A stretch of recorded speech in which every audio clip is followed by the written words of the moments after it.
The Adventures of Huckleberry Finn by Mark Twain. Chapter 42. The old man was uptown again before breakfast, but couldn't get no track of Tom, and both of them sat at the table thinking, and not saying nothing, and looking mournful, and their coffee getting cold, and not eating anything. And by the old man says, "Did I give you the letter?" "What letter?"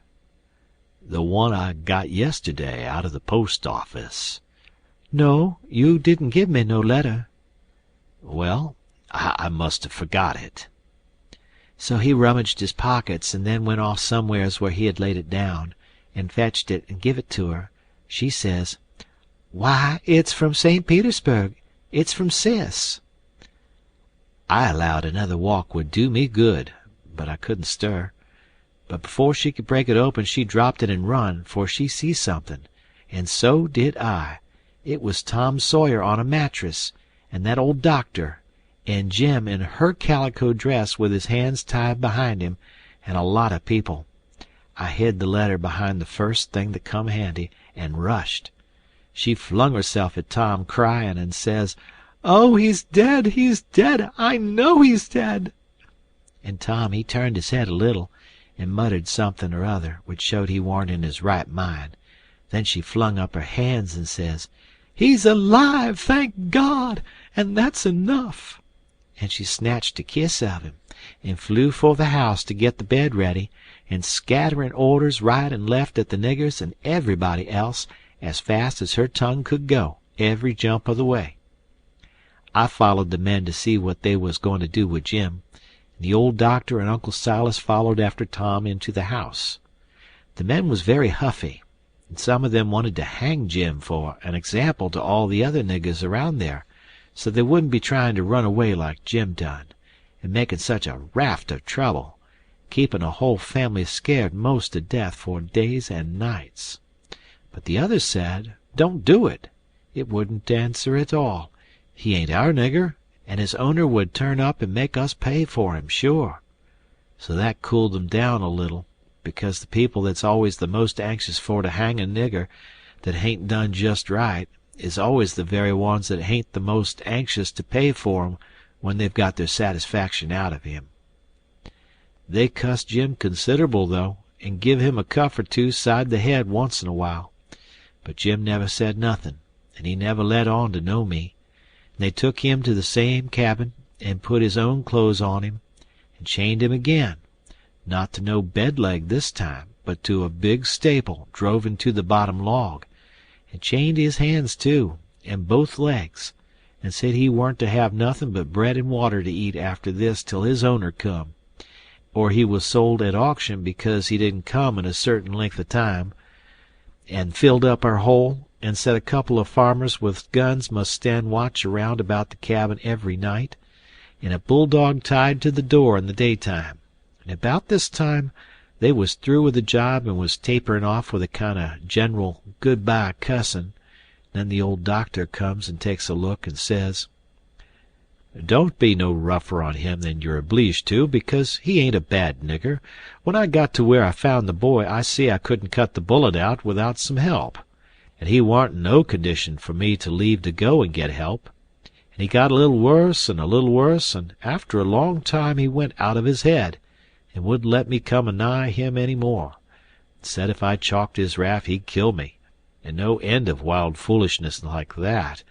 And I see I couldn't do anything at all with him, so I says, I got to have help somehow, and the minute I says it, out crawls this nigger from somewheres and says he'll help, and he done it too, and done it very well.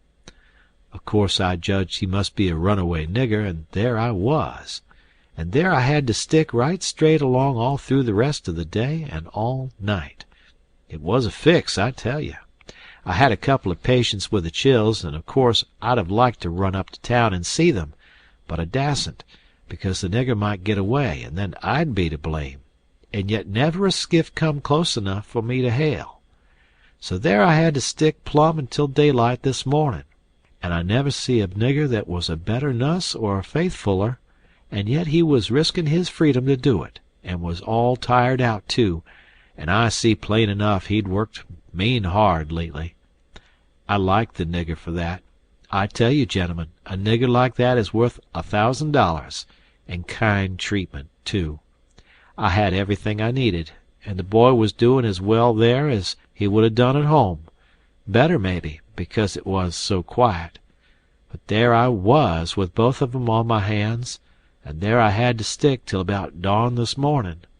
Then some men in a skiff come by, and as good luck would have it, the nigger was settin' by the pallet with his head propped on his knees, sound asleep.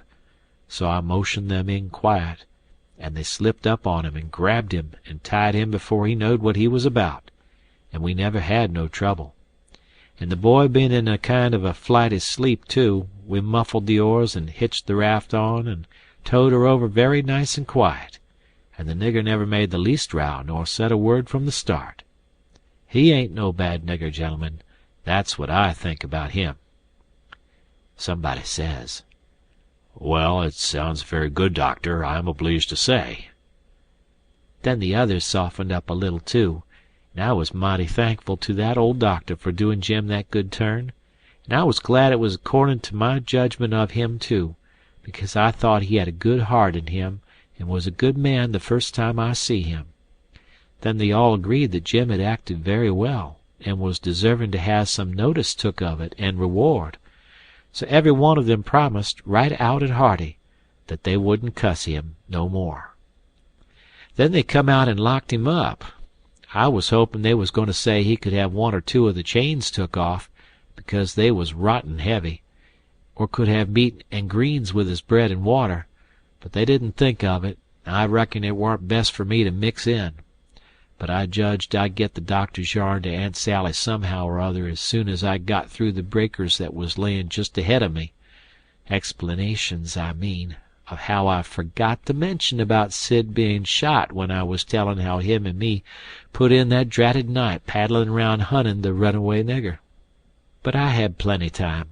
Aunt Sally, she stuck to the sick room all day and all night, and every time I see Uncle Silas moonin' around I dodged him. Next morning I heard Tom was a good deal better, and they said Aunt Sally was gone to get a nap.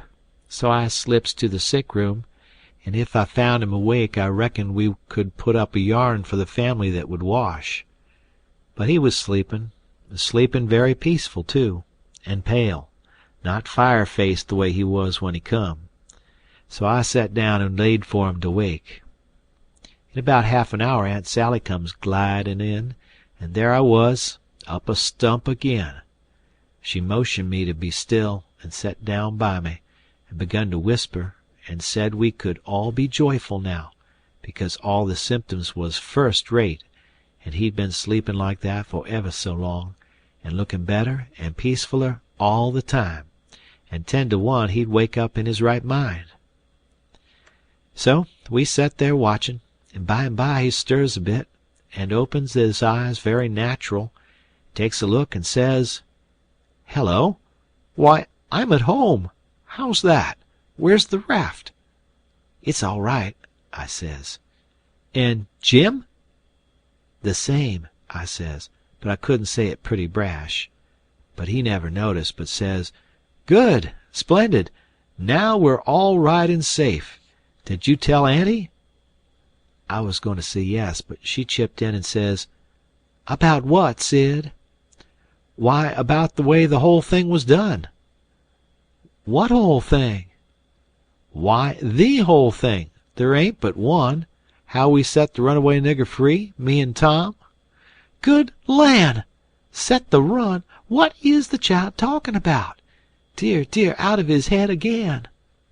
"No, I ain't out of my head. I know all what I'm talking about. We did set him free, me and Tom. We laid out to do it, and we done it. And we done it elegant, too. He'd got a start, and she never checked him up, just set and stared and let him clip along, and I see it warn't no use for me to put in. Why, Auntie, it cost us a power of work, weeks of it, hours and hours every night, whilst you was all asleep, and we had to steal candles and the sheet and the shirt and your dress, and spoons and tin plates and case knives and the warming pan and the grindstone, and flour and just no end of things, and you can't think what work it was to make the saws and pens and inscriptions in one thing or another. You can't think half the fun it was.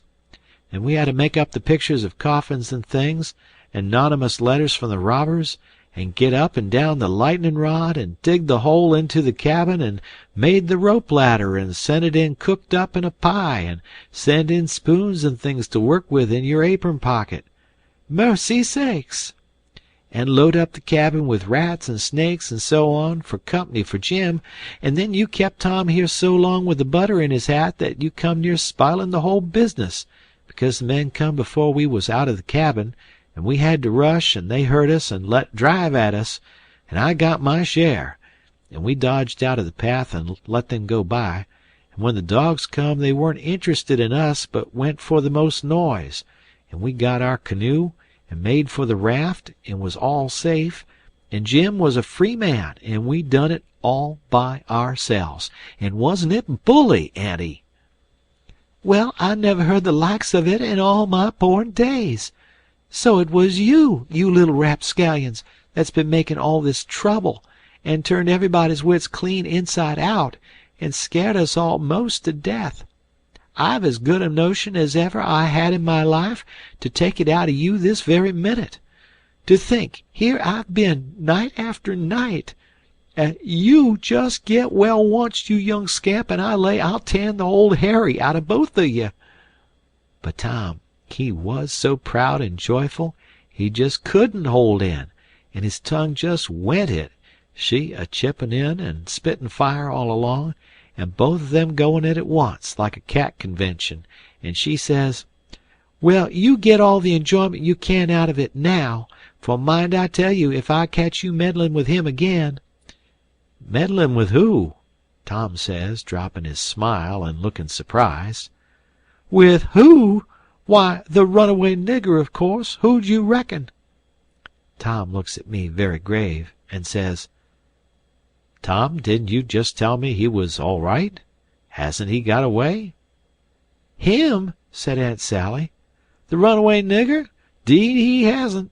They got him back safe and sound, and he's in that cabin again on bread and water, and loaded down with chains till he's claimed or sold." Tom rose square up in bed, with his eye hot, and his nostrils opening and shutting like gills, and sings out to me, "They hain't no right to shut him up. Shove, and don't you lose a minute. Turn him loose. He ain't no slave. He's as free as any creature that walks this earth."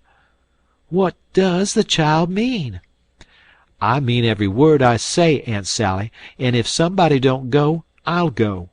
I've knowed him all his life, and so is Tom there. Old Miss Watson died 2 months ago, and she was ashamed she ever was going to sell him down the river, and said so, and she set him free in her will."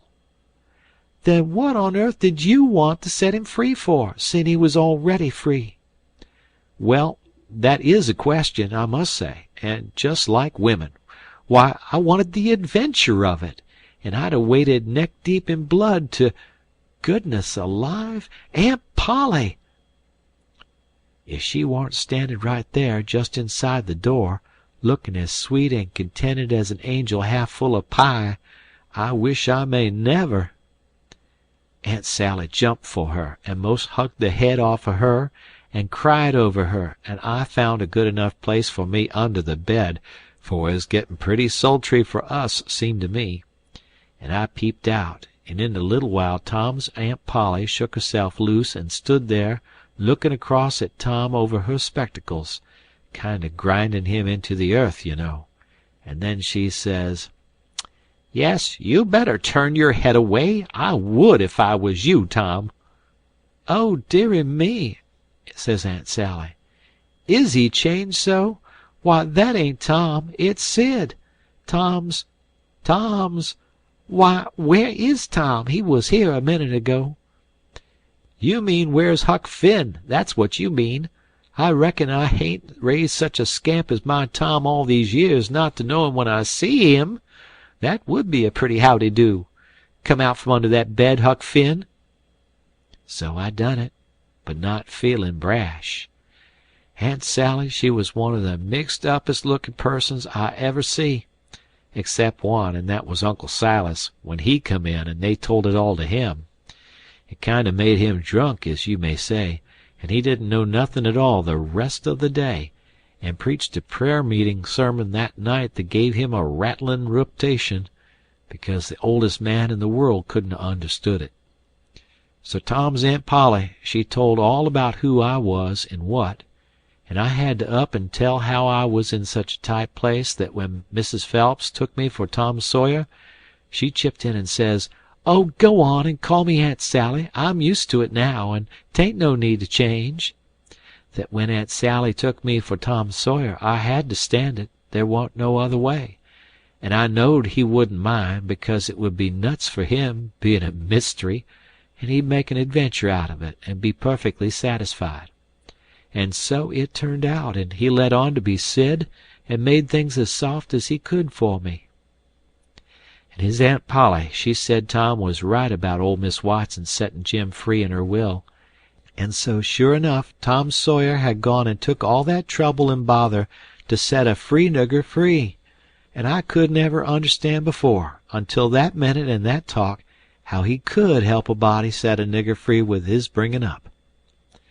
Well, Aunt Polly, she said that when Aunt Sally wrote to her that Tom and Sid had come all right and safe, she says to herself, "Look at that now! I might have expected it, letting him go off that way without anybody to watch him. So now I got to go and traipse all the way down the river, 1,100 mile, and find out what that creature's up to this time, as long as I couldn't seem to get any answer out of you about it." "Why, I never heard nothing from you," says Aunt Sally. "Well, I wonder. Why, I wrote you twice to ask you what you could mean by Sid being here." "Well, I never got 'em, sis." Aunt Polly, she turns around slow and severe, and says, "You, Tom!" "Well, what?" he says, kind of pettish. "Don't you what me, you impudent thing. Hand out them letters." "What letters?" "Them letters. I be bound if I have to take a hold of you, I'll—" "They're in the trunk. There now. And they're just the same as they was when I got them out of the office. I hain't looked into 'em, I hain't touched them, but I knowed they'd make trouble, and I thought if you warn't in no hurry I'd— Well, you do need skinning, there ain't no mistake about it. And I wrote another one to tell you I was comin', and I suppose No, it come yesterday. I hain't read it yet, but it's all right. I've got that one. I wanted to offer to bet $2 she hadn't, but I reckon maybe it was just as safe to not to, so I never said nothing. End of chapter.